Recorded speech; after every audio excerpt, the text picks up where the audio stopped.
Hello, my name is Natalie Petrelli. I'm a senior scientist at the Zoological Society of London, and today I'm going to talk to you about rewilding. I'm very sorry I couldn't make it in person to this session, but hopefully you'll get a good taste of what I wanted to share with you today. So the title of my talk is Defining Rewilding, a Challenge for the upcoming IUCN Working Group on Rewilding. But let's start first by talking about the pressing issue, which is the two global intertwined environmental crises that we have to tackle, and namely the climate change emergency and the biodiversity loss crisis. And these two environmental crises very much interact and are going at rates much faster than originally anticipated. So what are the solutions? Well, one low cost, low maintenance, low risk approach is to bet on nature and to focus on ecological restoration and nature protection. So there's multiple ways to do this. We can go for landscape and seascape protection. We can increase and make the environmental standard stronger. We can focus on restoration. And more recently, there's been more and more talk about trying rewilding approaches.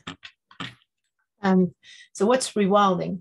So originally, the concept was linked to those three C, cores, carnivores, and corridors. So this was basically referring to approaches that would focus on carnivore conservation in big, large core areas, well connected.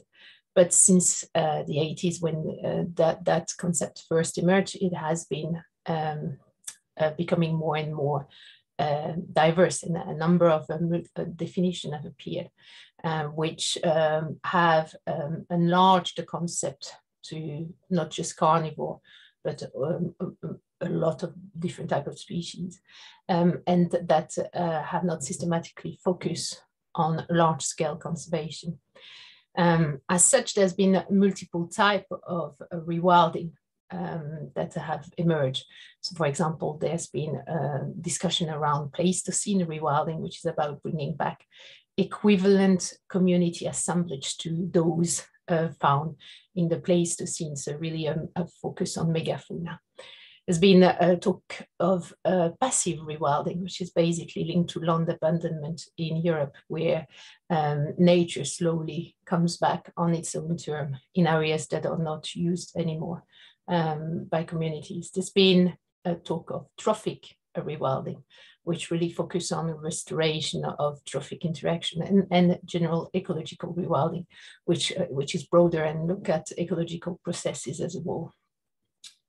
What has been clear over the past few years is that the level of discussion around rewilding and what it is has really increased, and more people agree that we need to agree and really start to have a clear definition of what rewilding are and provide guidelines as to how this should be done.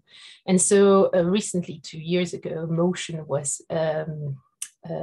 sponsored by the Zoological Society of London together with a number of other organizations to ask the IUCN to create an inter-commissional working group, that is a working group that represents all the IUCN Commission, to agree on a definition and produce guidelines on rewilding. Now that motion was supported, and it is about to become effective now at the World Congress in Marseilles.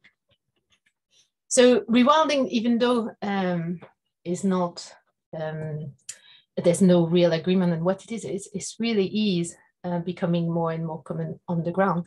So a lot of projects are being implemented in Europe, but also in South America. North America is slowly coming in Australia, and so with some discussion in Asia. And you may wonder why people engage so much with that concept and why there is so much discussion around it.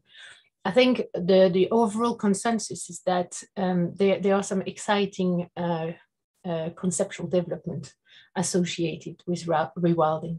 The first of all is the fact that contrary to restoration, which probably focus a bit more on bringing back what was there, rewilding kind of accept that things can't be the same or can't stay the same. So there's this acceptance that nature is dynamic and changing all the time. And as such, it really opens up some form of discussion around novel ecosystems, so the emergence of ecosystems that may have not happened before or occurred before. There's also a focus on processes and functionality with rewilding. But despite all the different definition, one of the commonality is this focus on making nature works better. So not just a focus on a single species. And it really embraces unpredictability and the lack of control. Another common theme around all those definitions and discussion is the importance put on low management. So low level of intervention and basically letting nature do its thing. Because rewilding has this element of unpredictability, it really put at the forefront the issue and the importance of tackling the problem of coexistence between human development and nature conservation. And so therefore acknowledges that this is not an ecological discussion, but it's a socio-ecological system that we're talking about. So the importance of really taking into account people when talking about rewilding. There are, however, a number of tension points. So one of them being, for example, how does rewilding differ from restoration? If the two are the same, there's been a long strand of research and agreement on what restoration is and how it should be done. And so if it's a simple repackaging, then there's no point continuing to talk about rewilding. So establishing the difference between the two is quite important. There's also tension around how large should a rewilded area be. So can you do rewilding at all spatial scales? Does it have to be at large scale? Other tension around people's interaction with rewilded sites, whether they should be open to it, to people, whether people could live in those areas, or whether they should be completely excluded from rewilded area. And then there's this real discussion as to what is wild nature, as of what would you consider acceptable in terms of a composition or similarity to historical benchmark, whether novel ecosystem are wild or not, and whether ecosystem without large predator, for example, can be considered wild.